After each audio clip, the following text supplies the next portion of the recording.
देखिए, CLSA एक बहुत बड़ा ब्रोकरेज हाउस है।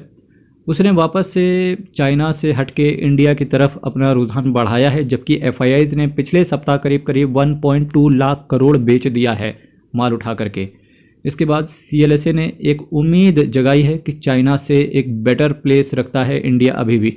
ये पूरा इनका रिपोर्ट है। जैसे brokerage firm CLSA has decided to reverse its earlier move from India to China, citing growing concern over China's economic and investor sentiment. These changes come after 1.2 lakh crore in FIIs outflow. इसके बाद इन्होंने ये भी बोला है कि notes that Chinese equities have faced a series of setbacks described as a misfortune in threes, and the brokerage firm points to a resurgence of trade tensions, particularly under a Trump 2.0 scenario, which could escalate the trade war at a time when export have become a major key driver to China's economy. देखिए, जैसे कि आपको पता होगा कि result America के खुल चुके हैं, ट्रंप साहब बने हैं। अब ट्रंप क्या करेंगे, जो भी कोई भी सरकार होती है जब भी अपना लेकर आती है तो जो पुरानी सरकारें हैं उनका रिवर्स होकर अपना नए तरीके से स्टार्ट करते हैं चलाना, क्योंकि हर इंसान की, हर लीडर की एक माइंडसेट होता है कि उसे कैसे ड्राइव करना है अपनी इकोनॉमी को। तो ये बता रहे हैं CLSA कि भाई देखिए, आपको सबको पता होगा ट्रंप ही एक ऐसा बंदा था जिसने खुद को कोविड को बोला था, क्या बंदा, कि चाइनीज़ वायरस पहला ऐसा था। इसके अलावा कोई भी पूरे दुनिया में नहीं बोला। स्ट्रेट फॉरवर्ड मूव के लिए जाने जाते हैं ट्रंप साहब। तो उन्होंने ये बोला है कि जो भी अमेरिका पॉलिसी लाएगा तो इंडिया के फेवर में हो सकती है, सबसे कम इम्पैक्ट करेगी किसको, इंडिया को। एक तो ये पॉजिटिव चीज़ है। दूसरी पॉजिटिव चीज़ इन्होंने ये बोला है कि चाइना ने जो स्टिमुलस दिए थे अपनी इकोनॉमी को बूस्ट करने के लिए वो सफिशिएंट नहीं है।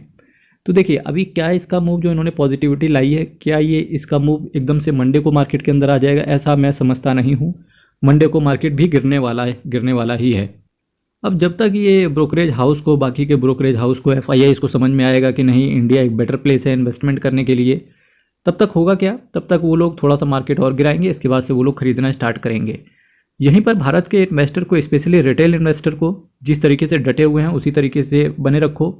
लेकिन मानो जब आपकी इकोनॉमी स्ट्रांग होती है, गवर्नमेंट की पॉलिसीज़ बेहतरीन रहती हैं, रेगुलेटरी अथॉरिटीज़ अच्छा काम कर रही होती हैं, आपके आसपास का एनवायरनमेंट अच्छा होता है, साथ ही साथ आपके भारत देश के अंदर ही इतना जब तगड़ा कंजम्पशन है कि भाई हमें बाहर के देशों की जरूरत है नहीं। एग्जांपल के तौर पे आज हम टेलीकॉम सेक्टर के अंदर, भाई जियो हो गया, एयरटेल हो गया, इनको जरूरत ही नहीं कि इंडिया के बाहर जाएँ, क्योंकि इंडिया में ही इनका इतना बड़ा मार्केट खड़ा हुआ है। आप जैसे ITC लिमिटेड ले लो, हिंदुस्तान यूनिलीवर ले लो, इन्हें बाहर जाने की जरूरत ही नहीं, क्योंकि इंडिया में ही कंजम्पशन है। आज की डेट पे आप इंडिया में कोई भी प्रोडक्ट बनाए वो बिकता है मार्केट के अंदर, चाहे वो फिर कैपिटल गुड्स वाली कंपनी हो, इलेक्ट्रॉनिक इक्विपमेंट बनाने वाली कंपनी हो, सर्विस सेक्टर हो। इंडिया के अंदर ही इतना है कि लोन आपसे भर भर के उठा लेगा कोई भी, ठीक है। तो जब इंडिया के अंदर ही कंजम्पशन इतना तगड़ा है तो एटलीस्ट हमें विश्वास रखना चाहिए ये मार्केट फिर से रिवाइव होगा। मैं फिर से एक बार बोल रहा हूँ, पर हाँ, जब मार्केट पॉजिटिव आएगा तब मैं फिर से आपको वहाँ पर सावधान होने के लिए बोलूँगा कि भाई अपने पैसे को थोड़ा सा डाइवर्सिफाई कर दो।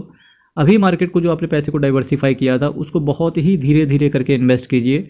किसी भी म्यूचुअल फंड, किसी भी शेयर के अंदर इन्वेस्ट करने से पहले एक बार अपने फाइनेंशियल एडवाइजर से जरूर संपर्क करें। अदरवाइज मैं एक चीज़ आपसे और कहना चाहूँगा मेरे भाई, डरे नहीं मार्केट से, डटे रहो, बनेगा पैसा यहीं से।